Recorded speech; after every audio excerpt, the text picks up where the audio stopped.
Hey, Andrew, Hey, what's up, Riley? you want to start a podcast? Yeah, sure. What should it be about? So, I'm going to start with this so that way I can shut you down immediately. This is from our good friend, Michael Clamorous, at Michael Clamorous with a K on Twitter, Okay, who this is not says the tweet I was afraid of you starting with. a show where each host brings the weirdest and most obscure video game lore fact they can find and they get discussed. If So did you know? say the word Fortnite right now, I'm hanging up.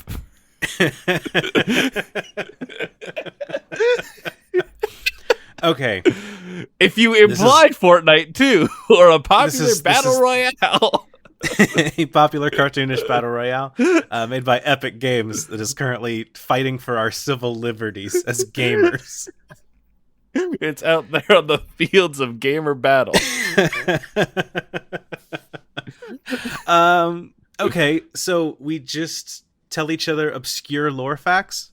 Yeah, just like little obscure lore facts, and like I think like this starts with like the big easy thing, where like I go, do you know that Kingdom Hearts $60 rhythm game takes place in Kyrie's brain? Do And we like, know that for sure? don't we? Because we've I feel only like seen 6 playable characters so far, and none of them have been Kyrie. I don't. Here's the thing. I think that from what I understand, it's Kyrie's brain, and she's just imagining these other people. So Kingdom Hearts is like, yeah, we'll finally give you a Kyrie game. She's the setting. Uh huh. This is I think Riku and that's- Sora, Kyrie's inside story. I think that's what it is. I hate Kingdom.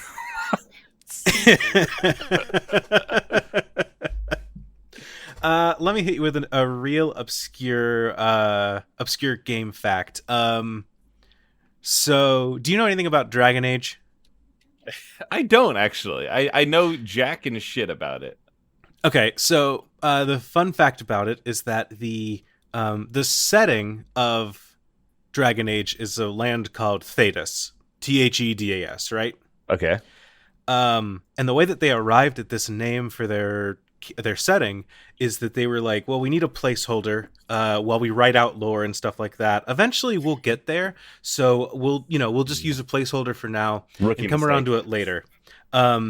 So let's just put in whatever. We'll put in the Dragon Age setting, Thedas. Good. We'll put that in all caps. Where it goes, and it'll be good to go whenever we find out where we want it to go later. And then as the writers are writing the game, they're just like, Thedas sounds kind of good. I'm kind of used to Thedas. That's why you never do a placeholder that you wouldn't be comfortable keeping. Exactly. If you ever placeholder a character named Mike, I gotta tell you, his name is going to be Mike in the end Yep. result. Yeah, that the only time I have changed a placeholder name in my life is Interstitial was originally the game that never was, and I decided against that because that was just too long. Interstitial's a way better name. It really fucking is. Thank you, Jeff Stormer. So we could do game lore. Mm-hmm. I feel like there's a lot of game lore podcasts though. There probably is. So let me hit you with something. I think we need to go a little more personal. Okay. This one comes from our friend, speaking of the devil, Jeff Stormer, a season-long nonfiction podcast in which Andrew and Riley prepare physically and emotionally for the very real duel at dawn they have to have against one another in the season finale. Mm-hmm. So this is like we will be meeting on the field of honor at dawn. Like we are fighting. Yes. I guess my first question is: are we? Is this a dawn specifically, or is this just the next dawn? Is this Friday morning? We're meeting each other midway between Chicago and Wisconsin. So Nope, I Michigan.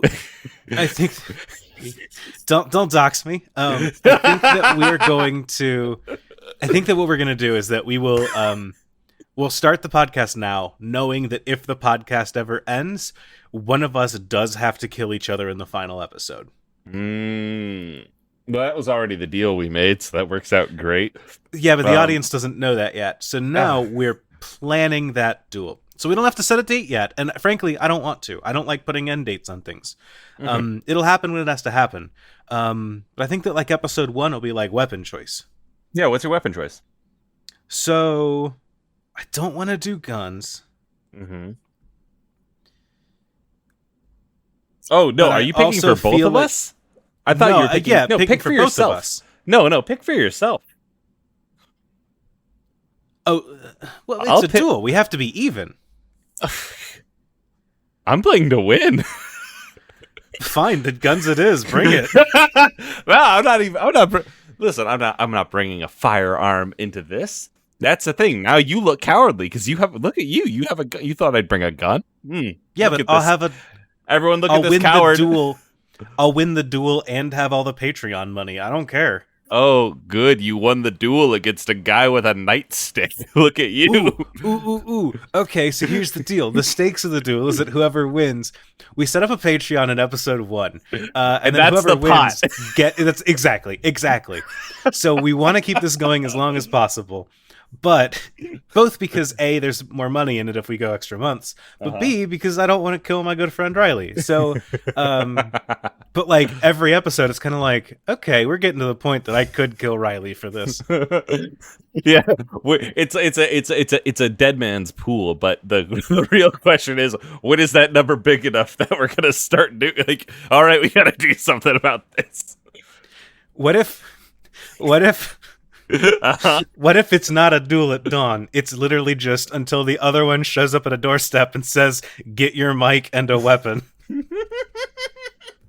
I've decided this is enough money. Well, I like the kind of like theatrics of then you show up my door and go 6 a.m.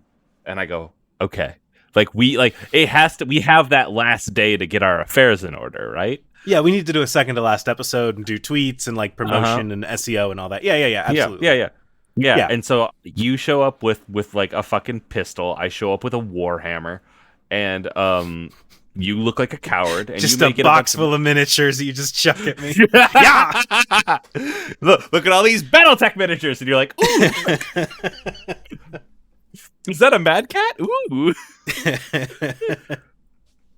I love this idea because then this podcast then follows us as we separate. We both send out like probably individual audio logs of every 2 hours where it's just like, hey, so I've been training up, kind of working on my swings, my stance, and I think I'm pretty good. It's just, it's stressful to kind of think about how I have to. I'm going to destroy Andrew tomorrow. But, I got to do it. All right. See you in 2 hours. Anyways, if you've liked our prepping for the duel, please check out our website. We built it through Squarespace. Through it, you can use interactive tools to track which one of us is winning at any given time. When I'm not preparing to murder my good friend Andrew, what I am doing is sleeping. Let me talk to you about Casper Math. When Andrew's on the prowl, I know that I need to sleep with one eye open. But Casper lets me sleep at the same level of comfort. My friend, Occasional L, my friend Constellation on Twitter, says Poggcast. And that's P-O-G. I don't know what that is. P-O-G Poggcast. Okay, here's the thing. Here's the weird age that I am, and I assume that you are too. I am too young to know what pogs are from living in the 90s. But I'm also too old to understand what pog is in relation to Twitch chat. Okay, so I am in a... Because I know poggers is like the dude that's like, huh! Like that's the kind of the sound I associate with the face. That's the fake British thing that people say that infuriates me. Pogs are like milk British. Caps. Isn't it British? I don't think it is. It's just a dude being like, oh, like, look at this over here, fucking poggers. It's good. Milk Caps is a game among children. I'm very certain that God, I hate that I've clicked poggers and that's not thinking. When something cool, exciting happens. This is our new podcast. It's a deep dive podcast where I come in with a deep history of the Twitch emote Poggers, and you come in with the deep history of the cultural event that was Pogs in the 90s. Yeah, I'm going through now the dictionary for different explanations of the word poggers. I'm just going to read some off here. When your wife's boyfriend lets you sleep past 8 p.m. A Twitch emote that may only be seen if you have better Twitch TV installed. It is used in place of PogChamp as an expression of extreme excitement or hype when impressive That's play what is I made. thought. Yeah. I thought it's just like a thing that like that like American folks say that like in like a British voice. You know what I mean? Like I always imagine like somebody from the Midwest doing their best English accent and saying poggers. That's the tone I've always heard it in my brain. What's that sound like? I'm not doing it. I hate you don't understand how much I hate like that phrase. It deals psychic damage to me. Perfect. Then when I show up at your doorstep, I'm just gonna go fucking Poggers. And I will stab you there.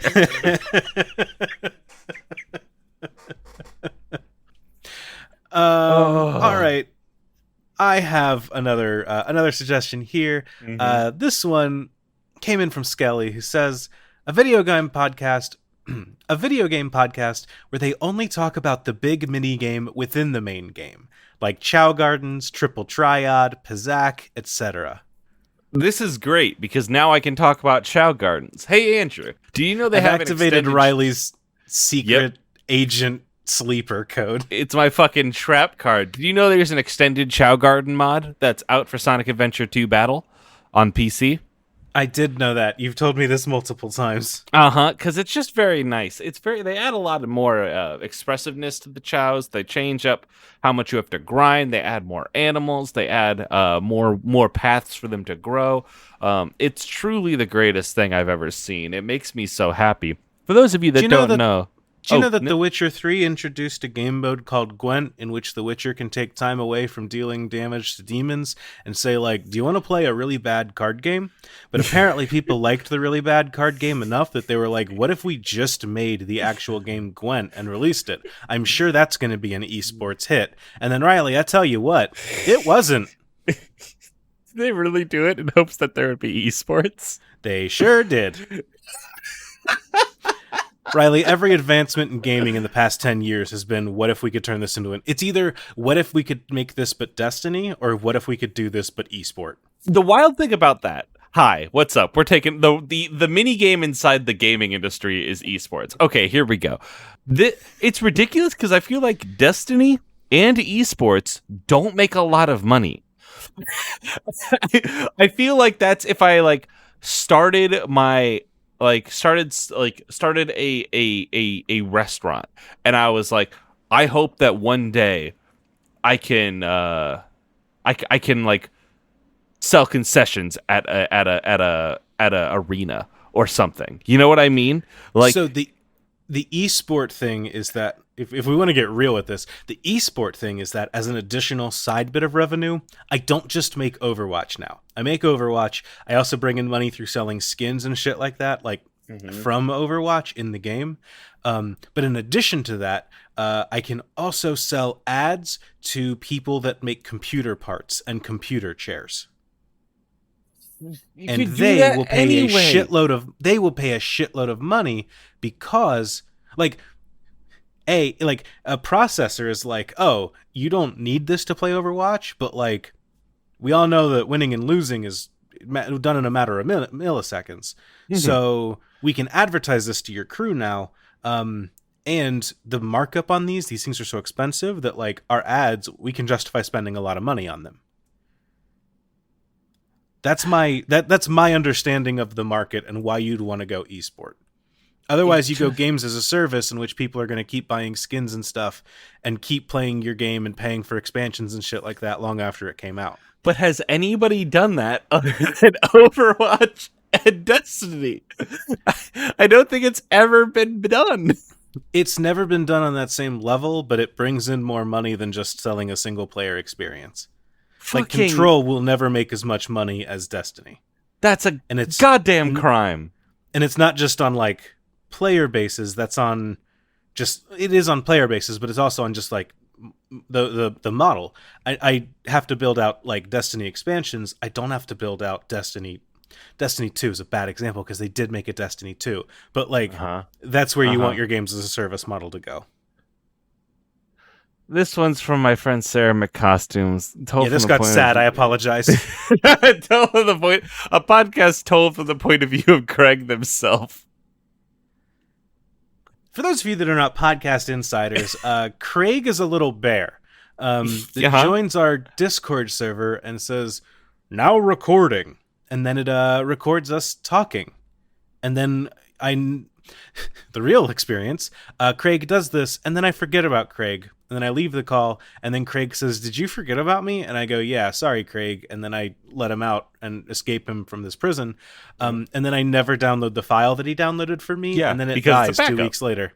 Yeah, exactly. See, but for me, it backs up to my Google Drive. So every time I podcast, I have this thing. My Google Drive is just automatically It's automatically exported to there. So I just have a ton of multi-tracks I never fuck with. And so, Craig, I think the podcast starts with "now recording." And then it's just kind of Craig voice. Like, we don't hear you and I talking, which this is very funny because actually Craig doesn't join this call. We don't use Craig. But yeah, we're too good for Craig. We're too good for Craig. We're professionals. Like, the voice if our episode fails, y'all just don't get it. Yeah, fuck. Craig is like, oh, that was a funny joke that Andrew said. Oh, Riley's letting that one go a bit long. No, it's come back around again. Oh, they logged out. They're probably just taking a quick bio break. Oh, Andrew said that he was going to edit that out. I'm sure he'll do that. Yeah. Oh, I'm just going to wait here. They'll come back. They'll be back any second now. Probably just 5 minutes. Just going to keep recording though, so that way when they come back, they're not, they don't miss anything. I know they really want this silence. Hello? Anybody? Do you have another idea? Jeff Stormer's trying to kill me. Yeah. Is that the podcast idea? Because you know what? You know what? No, that isn't where I was going with this. But yeah, Jeff Stormer's trying to kill me. Unrelated. How do I defend myself? No, they sent in something that is truly heinous. It is a podcast. One more second. Sorry. It's night. You're walking through the woods and your phone is dead. There out of the corner of your eyes, you spot him. Jeff Stormer. He goes down on all fours in a sprint. He's gaining on you. It's time for a party of 0. And I'll be like, well, when this is done, it'll be a party of 1 because there's still one person here, right? And then he'll eat look, I have the title of the show. It's what it is, all right? All right, sorry. You continue, please. They wrote in and they said, a podcast where you rank every non-speaking role in Star Wars that ultimately became a named character in the extended universe, such as Wilro, ice cream maker guy from Bespin Hood, based solely on how extra their backstory is. Mm-hmm. You know how Fortnite is going to murder you? Uh-huh. This is going to kill me. Can I talk to you about Nick Sant, who is originally was just an old man with a beard on Endor, but has since been, this is our number 1 for background characters that have been given a backstory. It turns out that that's actually Rex, one of the clone troopers from the Clone Wars. We see him in Nick Sant's outfit. I'm going to send you a picture to show you how much they look alike in one of the late seasons of Rebels. But yeah, they together, they're the same person, which is really exciting. There's also in The Force Awakens, this one's around mid-tier because really all they have is a fun name, is Elo Asti, because J.J. Abrams loved the Beastie Boys, and so there is, I think, 3 different characters named after Beastie Boys albums. Oh, weird. I think Andrew left. Let me see if I can go get him. Thanks, Craig. Yeah. Riley, I have to admit this to you. Uh-huh. I don't like Star Wars.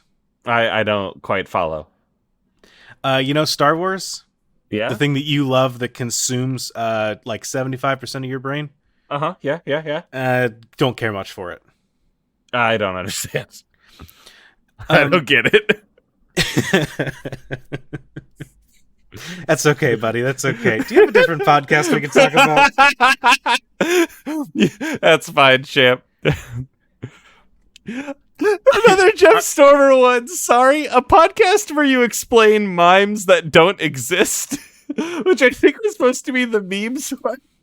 But so, because we recorded a staggered record and release on staggered amounts, I don't know that the audience knows yet that we have received the podcast mimes as a request every week. Yep.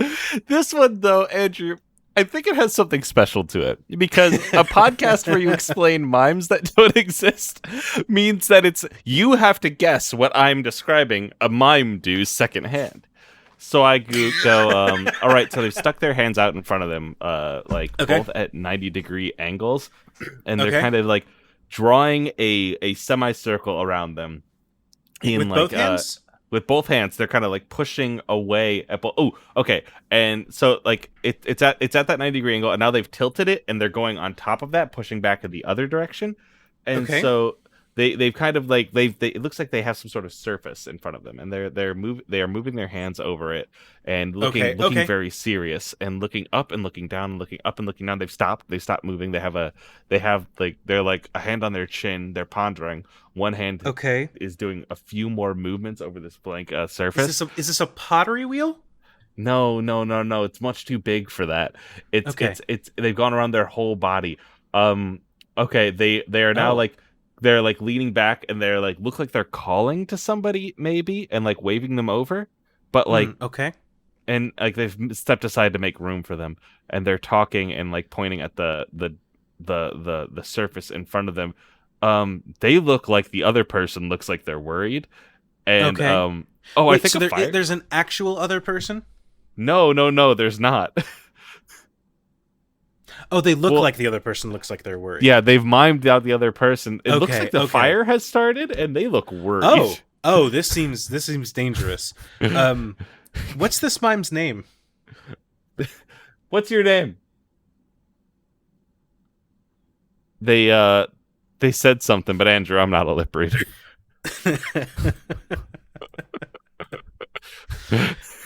Ben Roswell says, a podcast to be played on underwater speakers for fish and fish only. What does this mean? So what do you want to say to fish? Now I need to know, how is fish spelled? Fish the animals, not fish the drug band. I haven't sunk the ship that the fish the jam band was on. They have engineered a podcast to play to them as their life comes to an end. What do I want to say to fish? I don't think about fish that much. They're tasty, so I guess I'd say hey, you salmon out there, you're doing a great job. Just keep going, buddies. Keep making it happen. It's going to be uphill. You're going to get there. Mm-hmm. The tube is good. Get in the tube. It'll be fine. Mm-hmm. Get in that tube. Even if you're not a salmon, get in the tube. They'll do something with you. Get in the tube. Get in the tube. Hey, everybody. Hey, my name's Riley. Get in the tube. Get in the fucking tube. What do you want to say to fish? I just want to thank them. They've been here supporting me for so long that I feel like it's time I need to give back. Yeah, I get that. I like a good fish. I like things swimming around. Fish don't seem to give a shit. Should we tell fish about what if we just ruined Fish's day? What if we told fish? Yeah, fish don't have any cares in the world. What if we just got online and we're like, hey, fish, have y'all heard about QAnon? Because it's going. So you aren't suggesting that we log on and go, hey, fish, do you know that we hunt you for fun sport and then eat you? You go, hey, fish. Fish, I'd like to concern you with the world above ground. So Fish, I need to tell you, cancel culture is real. They're out there. What if we just made InfoWars for fish? We're going to radicalize the fish. But not in a good way. No, absolutely not. Absolutely not. We're going to sell them fish supplements. Fish oils. Shut the fuck up. Okay, hold on. I have a suggestion from my wife. Last week we were talking about I was explaining the wife guide joke to my wife after recording, and she came up with a very good podcast idea, which is where we rate in a few sound effect based CDs. So like you know when you were a kid and you go trick or treating, you'd roll up to that one person's house who has that CD of like ooh sounds, right? Yeah. Yeah. We rank and review those. And so we hey kids, welcome back to welcome back to Sound Opinions. We're here today with Spooky Joe's sound effects for a good party. We're gonna start this track off with that one was good. That was a good deepness to that. I like the kind of bass that laugh brought. It's a good timbre. I like the depth that it really brings the rest of the album. Mm-hmm. It's a strong start. I don't know that like the themes throughout it carry throughout some of the rest of it, especially when it gets into kind of the shriekier sections. But it's a good energy to start a thing off with. Yeah, the album I've brought is Fart Sounds, over 1,000 farts, 1 hour. And here I'll start playing that now. And what I like is just kind of the depth and the breadth and the diversity that they bring to all these different sounds. You know, it's got a very specific use case here, but like if you ever needed it, I'm hearing it in my headphones now. Yeah, this is unique. Yeah, that one right there. Now see, that was my favorite. I gotta say that was a little too airy for my taste. I like a bit rumblier sound to it. You know, I'm a bass guy through and through. Yeah. I like it. I like the rumble of the drums. I like the rumble of the guts. I just like it to be bumper to bumper to bumper. You know what I mean? Yeah. Well, the good news is that we could jump now. If we can go down right here, I see more by the artist Fartfest to Fart Sounds over 2,000 farts for 2 hours. Oh. So this is just see. I hate sophomore albums. I know the old adage. You have your whole life to record your first album, and then you have a year to record your second. But this just really feels like they sold out. Yeah, this is the same thing, just longer and with more production. Yeah, and one time they go, "Oh, this one's brought to you by Pepsi." So it does sound like they sold out. I hate it when they sell out. I hate it when they sell out.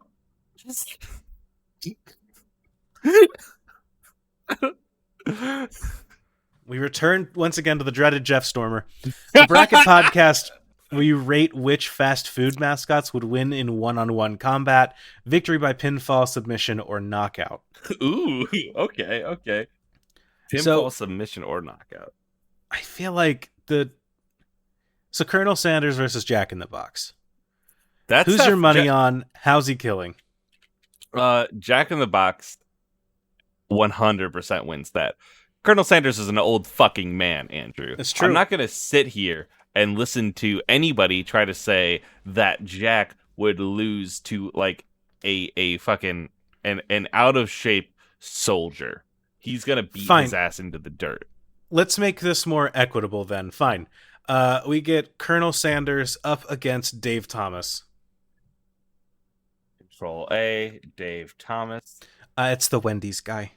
That is, thank you. Wait, that's the guy who made Wendy's. That's not the mascot, is it? So because the mascot for Wendy's is Wendy. It's a Frankenstein scenario. You're thinking of Wendy's monster. I see. Wendy's Dave Thomas's monster. Dave Thomas himself is the actual mascot. Oh, you were saying that, yes. I thought you were saying that you have Frankenstein together, Wendy and Dave Thomas. I feel like that just makes Wendy weaker. into a chimera of Because sorts. it's like, don't worry, we combined you with your dad. So you're basically what you were before, but with shitty knees. He's got 2 normal arms and 2 little kid arms, but he now walks around like a spider. Colonel Versus Sanders a guy again. with a big old round head. You think Colonel Sanders again? He's got military acumen. He's got going down. He's he's getting going crushed. He's getting crushed by the spider chimera of Dendy Thomas. You think that all of his military training counts for nothing? I think it counts for nothing when you're fighting against something I've watched enough sci-fi movies to know that when a soldier meets an alien the first time, they're dead. Hi ho! Hi ho!